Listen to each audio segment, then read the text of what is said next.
Hello, everybody, and we're back. And guess what? I am so excited because today's guest is like a homegirl. Like, we're almost the same person. We graduated from the same high school. Her family lived on the block. My mom owned a house. And probably if we continue just chit-chatting, we will learn some more similarities about ourselves. But I am excited to have Brandi Hudson with me today. And we are getting into giving up the hustle, which is something that Black women are letting go of right now. So I'm very interested to hear from Brandi how we are to do that. She is a performance coach, a speaker, and a former executive who's built a life and business rooted in strategy, systems, and soul. Brandi, welcome to the show. Oh my gosh. Thank you so much. It's amazing to be here and I'm looking forward to the conversation. Yes, yes, yes. So how are you arriving today? I am arriving to this part of the conversation like really so elevated because just in the little prequel that we had, like realizing we went to the same high school, and honestly 96 girls were in my high school graduation class, so it's not a big school, and there weren't a lot of Black women who went to the school, so I'm arriving like really happy and elevated and excited for this conversation. Yay, yay, yay. All right, well, let's get into it because, like I said, we're talking about not grinding, right? We're talking about giving those things up. So, as far as a theme from high stakes corporate to heart-centered entrepreneurship is going to kind of ground our conversation. So, you led multi-million dollar teams across major corporations like Pfizer, Medtronic, Boston Scientific, producing top tier results every time. So kudos to you. All right. Black girl doing her thing. What was a turning point that made you say this isn't sustainable and there has to be a better way? I love that question because I think for me, I was really raised, to believe that having like success in all these areas of my life would ultimately make me pretty happy. And Yeah. then fast forward, I realized that I had kind of checked all the boxes that were on my list so far, but I wasn't depressed by any means, but it didn't give me like the level of joy that I thought. And honestly, like along the way, there was a lot of friction. And so I really just kind of stepped back and said, like, all of this is amazing. I'm really grateful for those experiences. And I think they taught me a lot. But I also realized that I could take that ability to succeed in all areas of my life and really redirect that energy to being kind of the happiest, most fulfilled version of myself. Yeah, I love that. And you know what it did is it just laid the foundation to where you are today, right? You had to Absolutely. go through that experience. And again, it was a great experience, is what you wanted. You got it. Now what's next, right? And Yeah. so you're stepping into that what's next. And so that's awesome for you. And it's a great time that a lot of us are doing it right now. Like we've woken up, some things happen to where it's like, look, this is crazy. Let me focus on me. Let me focus on my community. And what is that next for me? So when success starts to feel expensive, especially for us Black women, what toll does it take? Like, and how did you reclaim your power in that moment? Yeah, I think success starts to feel expensive from the perspective of like, we are sacrificing our peace. And there Yeah. is nothing more priceless than our peace. And so we are like, we're feeling a lot of friction as we're looking to align with success. And so for me, I realized like there was an inflection point where having additional success was no longer really worth, sacrificing my own health and well-being. And then I really wanted to like shift that, right? And what I found, which is what I now share with everyone, is that there's this beautiful ability to like align with all of our high vibration emotions and peace, love, joy. And in doing that, you then are more easily able to have kind of all that success that you were checking off anyway. So it's like it's a 2 for 1, but it never, ever, ever works in the other other direction. So you can have lots of money and a marriage and have your health and still not feel happy. But if you're happy, you're most likely going to align with all those other things. And that's the work that we do to help people realize that it only works in one direction and you don't have to sacrifice your own joy for achievements. Yeah, and I had a conversation recently, and I've had a couple of these conversations. Something that I realized myself is that you have to sit down and evaluate the costs, right? Because there is a cost To everything. to success, to that life that you're living, right? And it was a person who was like looking to go to a different company. They wanted a different job. I think the primary motivator was more money. So we had to talk about that. Like, that's great, but but sit down and check the cost, right? Because this individual has had health problems and the current job has been very flexible. And I said, you need to consider all of that because you may go somewhere else. It may be more money, but guess what? They're not going to be flexible. So then what? There's that particular cost, right? And just the flexibility, because that's huge. Like, he can work remotely. You may not be able to work remotely in a new place. So you need to really get clear about what it is you want, and I tell them what it is you want in that work. What kind of environment? What do you want your like day to look like? What do you want to experience? Get clear about that so that you know when it shows up and when it doesn't. I love that. And I say to people that if you don't have clarity in your brain, then you won't have clarity in your life. So chaos in our brain creates chaos in our life. And the very first place that we create in this lifetime is in our head, right? So we connect kind of like this vision that we have for our future. We connect that with this emotional capacity and this drive and this like unrelenting commitment to it. And then that's when we start to create, that's when we start to manifest. But you're right, most people don't actually have clarity around what they want in this lifetime. If you ask people, they will very easily tell you what they don't want. Exactly. We know But that. we know what we don't want. But very few people have clarity on what they do want, right? And so it's just like taking time to sketch out exactly what I want this to look like, right? And then being unyielding Yes. in your pursuit of exactly what you want, but also having grace when you fall short because you may not get it the first time, right? Like we have to train our brains to create this inevitable success, and we train it with time and we train it with commitment, right? And when we don't get there, we reflect and we're like, okay, why didn't I quite meet the mark? And the more that we do that, the more we create this path where we know that our success is inevitable. And when we do that, right, we decrease all of those dense emotions, right? Like you won't have anxiety if you know that like there's a version of me that already has this thing that I want, and all I'm doing is collapsing the timeline and pulling it in to when I actually experience it in this lifetime. Like that is a very empowering feeling. You don't have any angst about it. But when you're still wondering, like, will this happen? How am I going to make this happen? If it's going to happen, then that's where we get all the anxiety, right?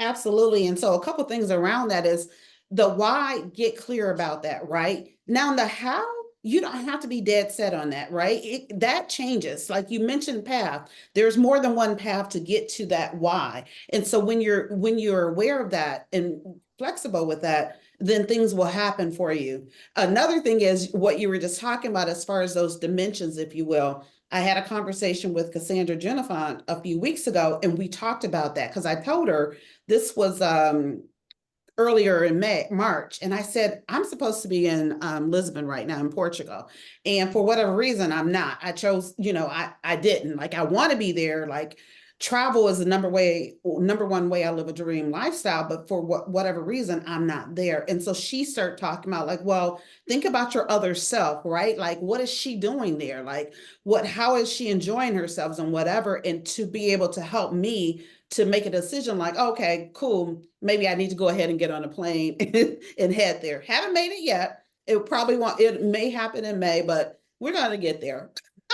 I love that. I love that idea of really envisioning that highest version of yourself, your future self, your other self, whatever you want to call her or him, but really envisioning like, how do they live this dream that you're Right. aspiring to? Like, what are they doing? Right. And then feeling into that. And that actually helps you know if your dream is meant for you, right? Because it's going to feel really good if the thing you're thinking you want feels good to that future version of yourself. And absolutely, like the number one thing that we can do in this lifetime is realizing like what we actually have control over, right? So we do have control over, right? Like how we set our mind. We do have control about how we choose to feel all the emotions and try to alchemize them to get back to that other side. But we don't have control over like how we get to that why, like you said.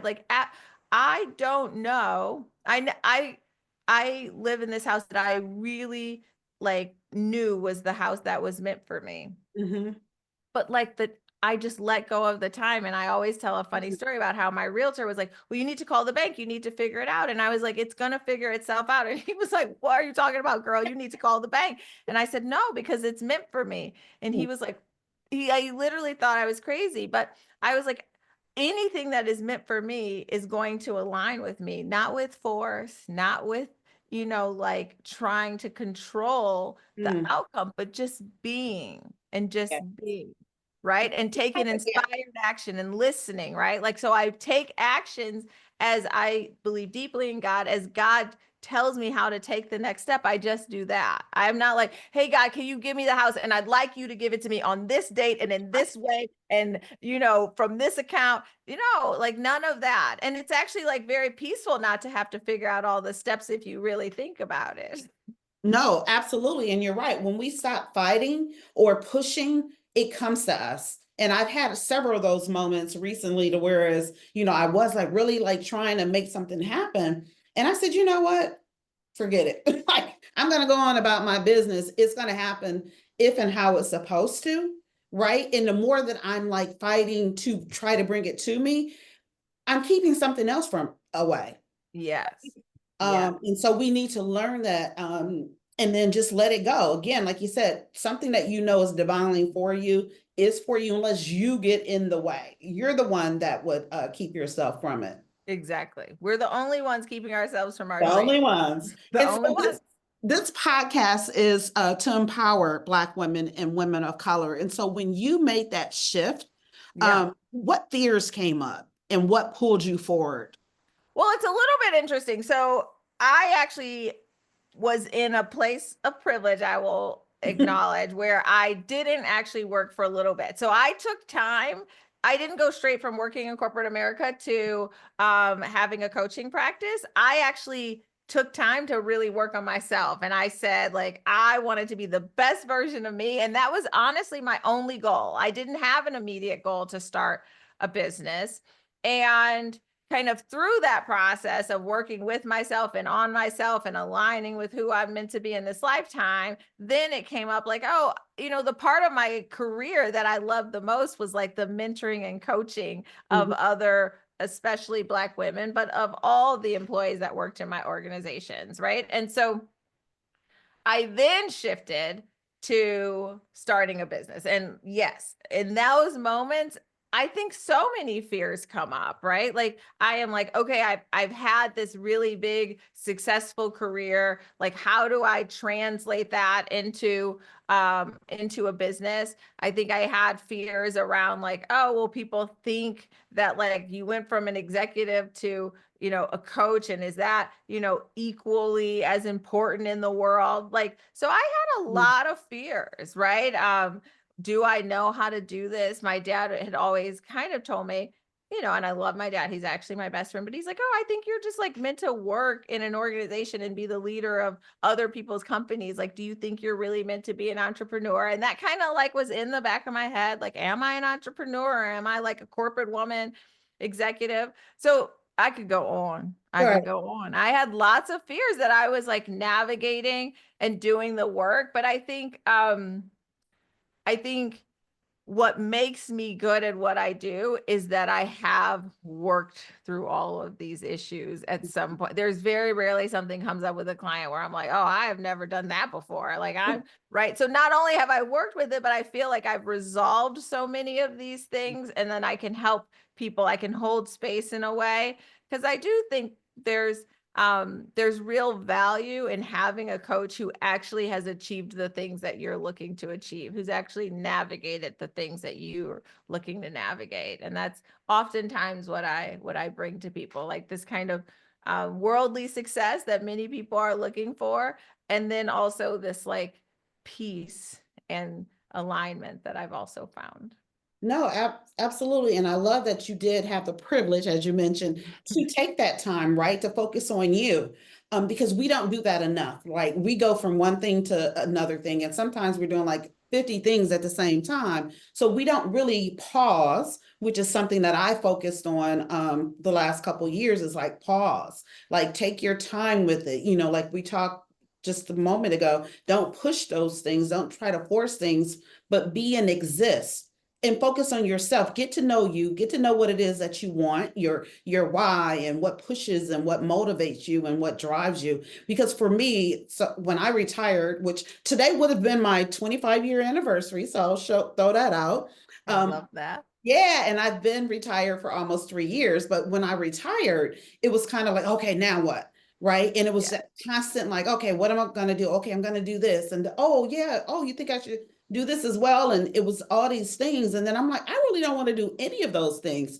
Right. But I Yeah. wasn't taking the time to figure it out. I just was doing. And then it's like, I don't want to do that. Right. Whereas I've, bought an LLC or, a website or this and that because I'm doing all this prep and then turn around. I don't necessarily want to do those things. So for those who are watching or listening, if you have the privilege, the opportunity to pause, to take your time, take that time to get to know yourself, get in touch with you before you jump into whatever that next thing is.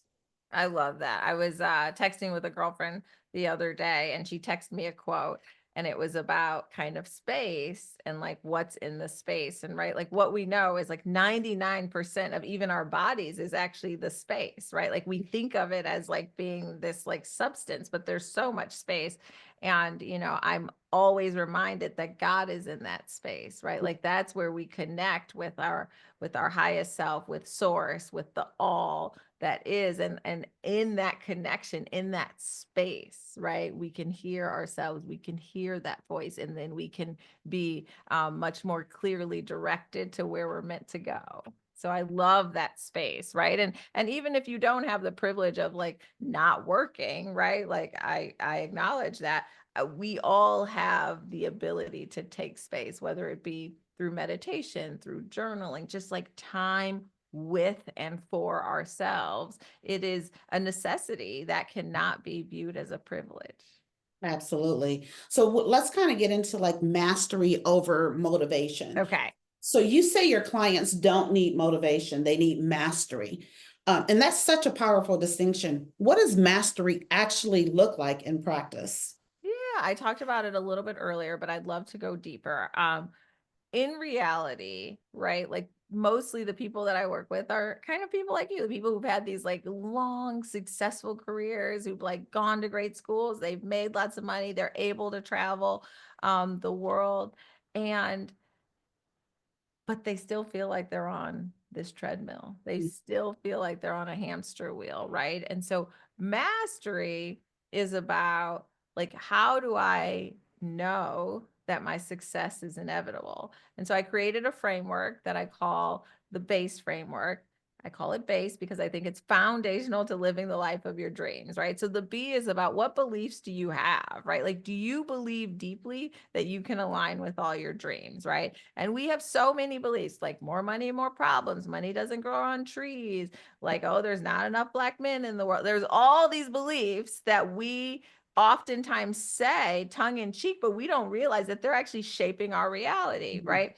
The A in BASE is about alignment, right? Like everything has a frequency, right? So we want to align with the frequency of what we're seeking, right? So we want to be resonant with that thing. It's just like tuning a piano, right? Like you tune and it only responds, the key only responds to the tuning fork when it's at the right decibel, right? So we want to be really aligned with what we're seeking. We want to know in advance, right? And then the S is self-awareness, right? And the self-awareness goes over all the other letters because it helps you understand, like, do you even have an awareness about your beliefs? Do you understand, like, if you're in or out of alignment with what you're seeking, right? Like, you can't be really sad, worried, and unhappy and think that you're going to like align with your best future mate in the world, right? Like those two things don't go together. And then you find someone and you're like, well, he doesn't treat me that well. Well, you weren't really treating yourself that Right, well. And so right. what you were resonant with is what you showed up with, right?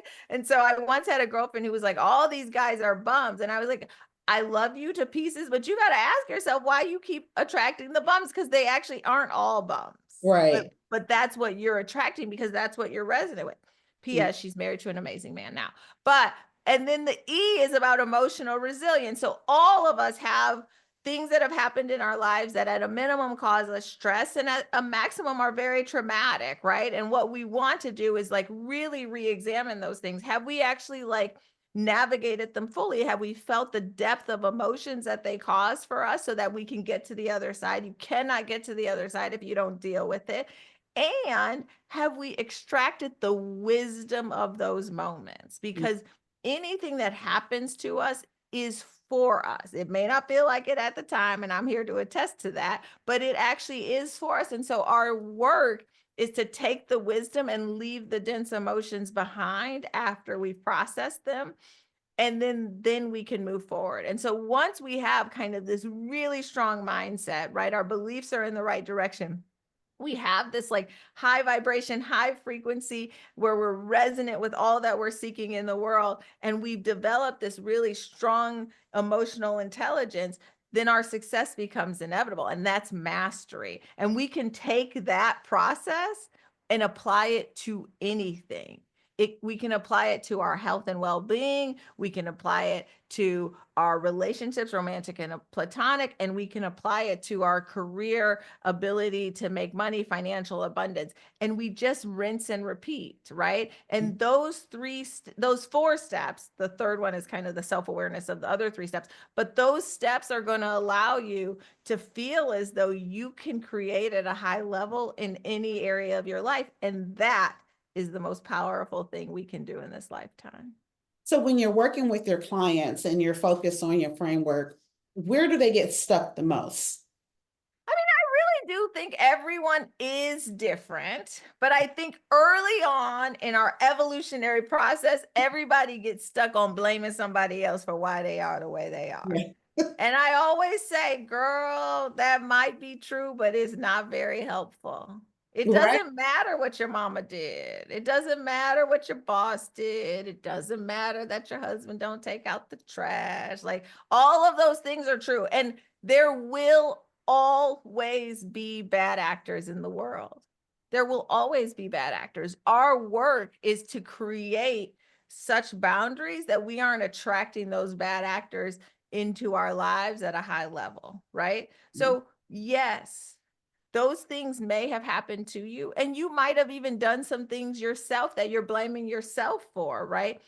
But the work is early on to take radical responsibility that you're the only one who can change your life and that you're the only one you need to change Yeah. your life, right? Like if you think your mama needs to be different and your husband needs to be different and your kid just needs to listen, like you're going to be stuck in those early change. And honestly, you're not going to get what you want out of life.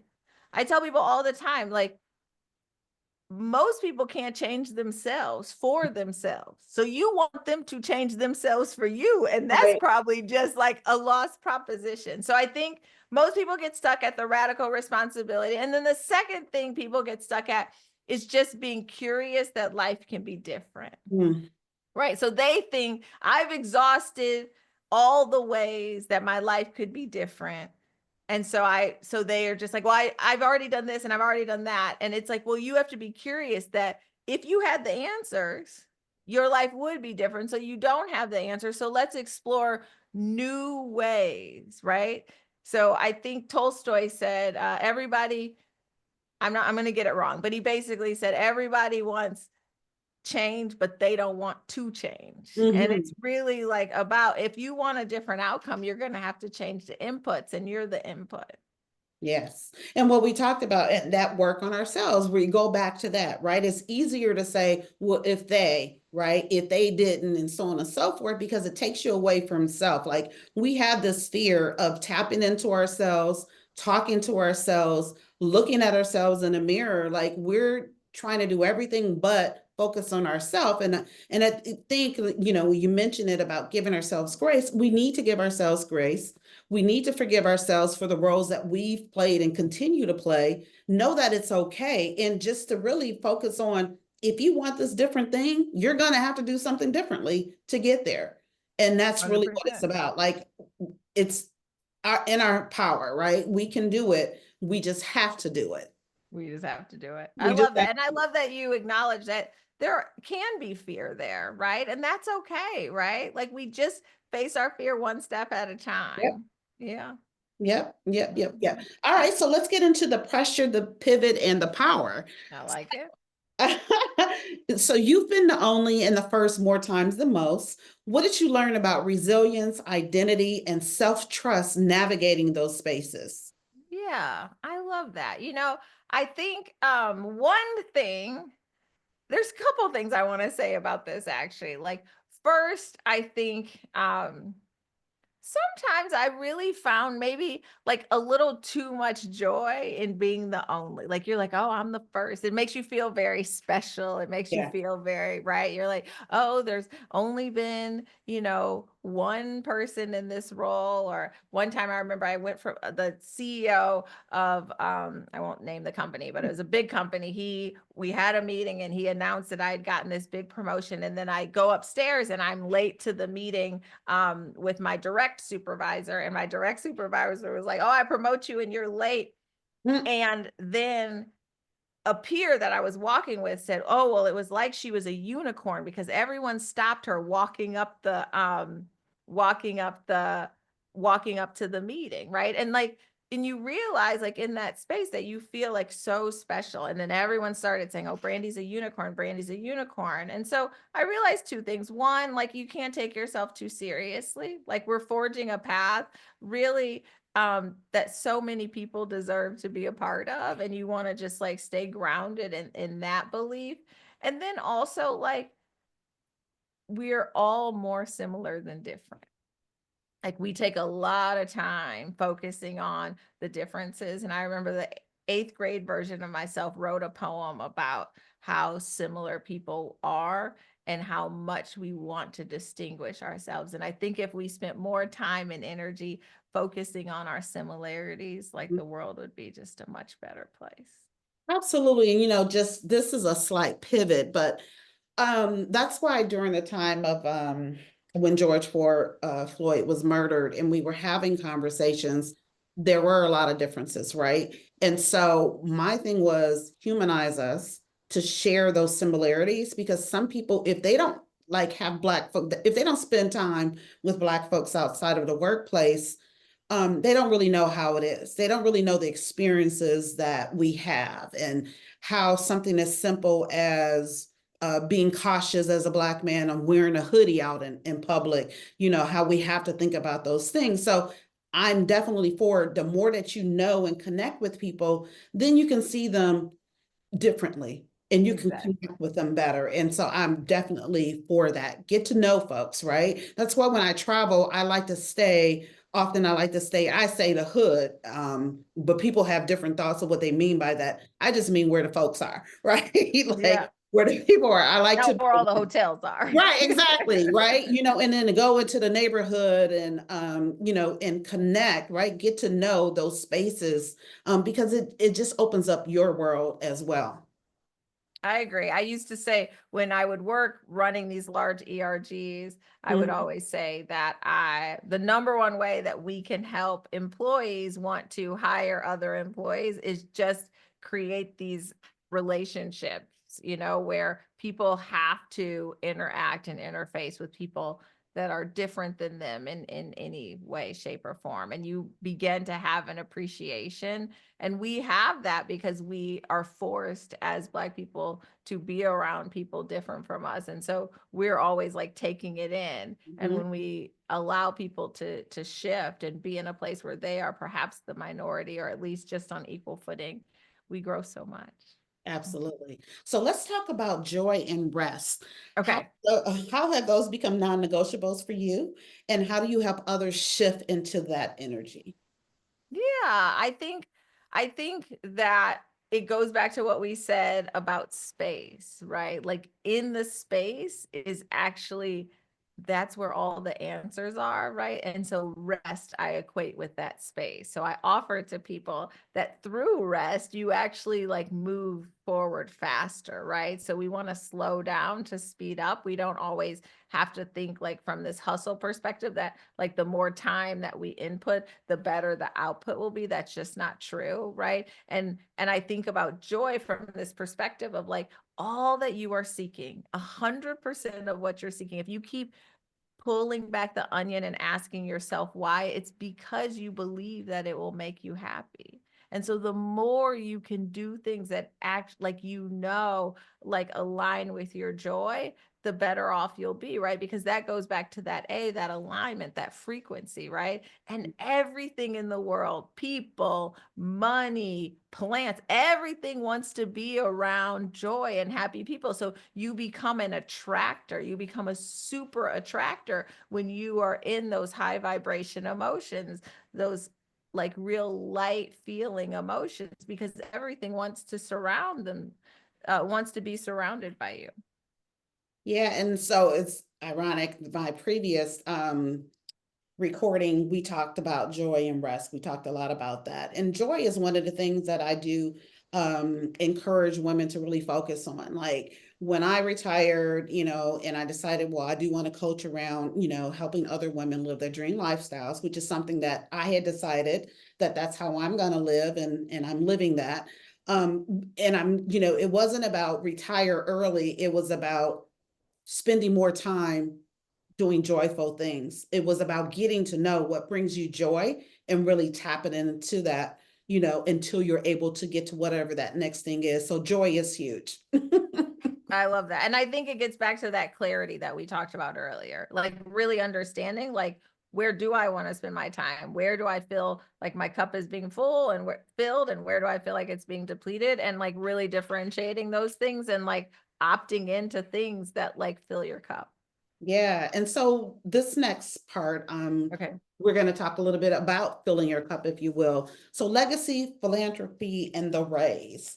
So your work with the raise, Generations of Black Excellence, is so powerful. What inspired it, and what does Black philanthropy mean to you?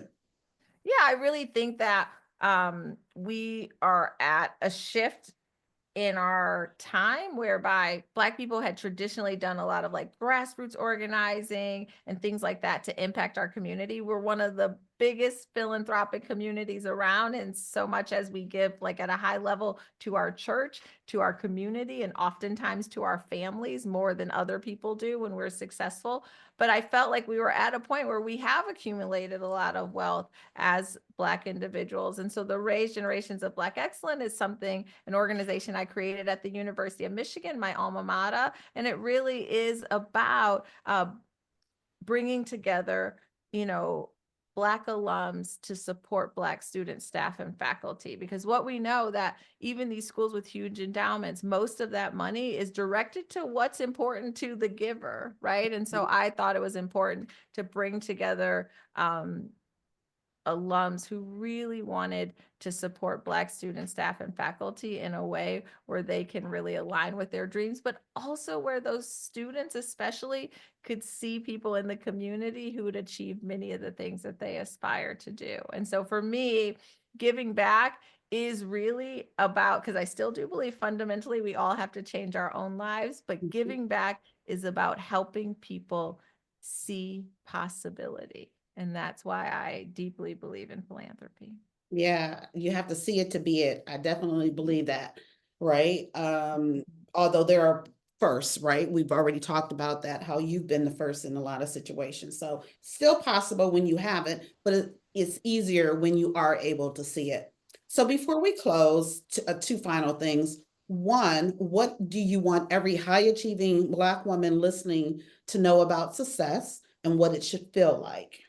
Oh, yeah. So my definition of success is the peaceful alignment with your inherent potential. And Okay. so I think that we all have an inherent potential, and it could be, to be the CEO, it could be to be a billionaire, it could be to be, a stay-at-home mom. Whatever it is, you want to align with that potential peacefully, and you want to not be driven by outside influences about what you should do and should be. And to realize, as we stated earlier, that your success really is inevitable as long as we stay out of our own way and we take that inspired action one step at a time towards our dreams. Love it. And so the final question, what's lighting you up right now? Oh my gosh, really? I am right after we hang up, I'm going to talk to my developmental editor for my book. I'm writing a book um, about how we take our power back and how we combine kind of these spiritual principles with action to really align with the life of our dreams. And that is like really filling my cup right now. I love that. Well, Brandi Hudson, thank you so much for lending your voice to women of color in intimate conversation, and enjoy the rest of your day. You have a wonderful day as well. Thank you so much. Thank you.